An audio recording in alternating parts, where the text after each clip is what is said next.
धर्म और अधर्म क्या है माधव? जिस मार्ग पर चलकर मनुष्य स्वयं को आत्मा के रूप में देखता है, परमात्मा के अंश के रूप में स्वयं को जानता है, उस मार्ग को धर्म कहते हैं।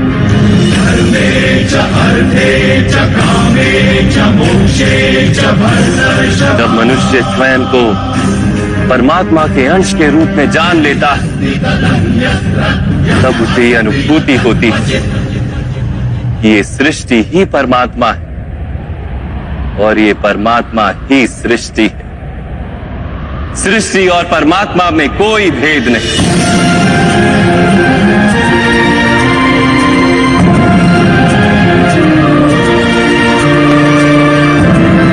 जो मनुष्य ये जान लेता है, वो दूसरे मनुष्य और प्राणियों की ओर निर्दयी और कठोर नहीं होता।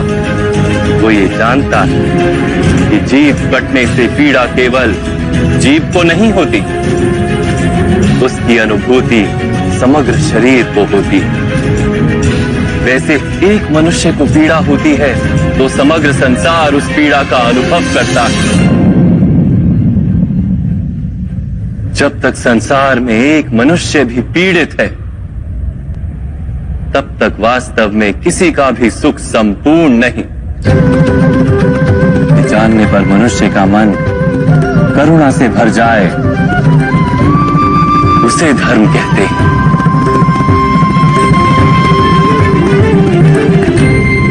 जब किसी पर तमस गुण छाया होता है, तो वो दूसरों के प्रति कठोर, निर्दयी और स्वार्थी हो जाता है।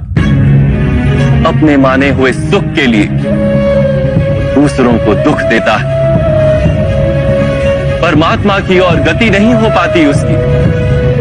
अर्थात अधर्म परमात्मा से दूर ले जाने वाले मार्ग का नाम। अर्थात अधर्म तो अज्ञान का दूसरा नाम। तो फिर अज्ञानी के प्रति तो दया होनी आवश्यक है ना? दंड का क्या तात्पर्य है?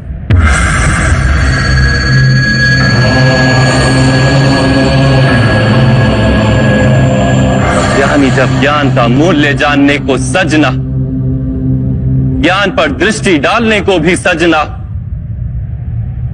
तब दंड ही दया है।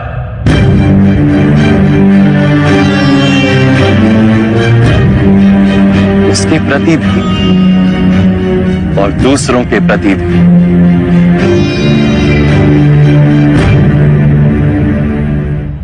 सृष्टि की गति सदा ही परमात्मा की ओर हो, यह अनिवार्य।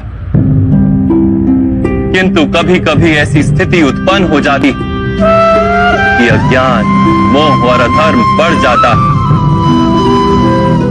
संसार से धर्म लुप्त हो जाने का भय उत्पन्न हो जाता। संसार से जब धर्म लुप्त हो जाता है, करुणा भी नष्ट हो जाती है और सत्य भी नष्ट हो जाता है।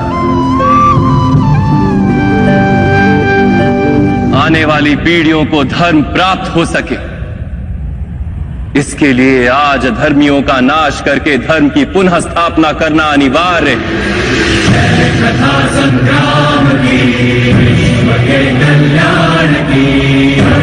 आज भी ऐसी ही स्थिति है पार्थ, और धर्म स्थापना का कर्तव्य तुम्हारा है। इसलिए निर्बलता का त्याग करो और इस युद्ध के लिए सज हो जाओ, और इस युद्ध के लिए सज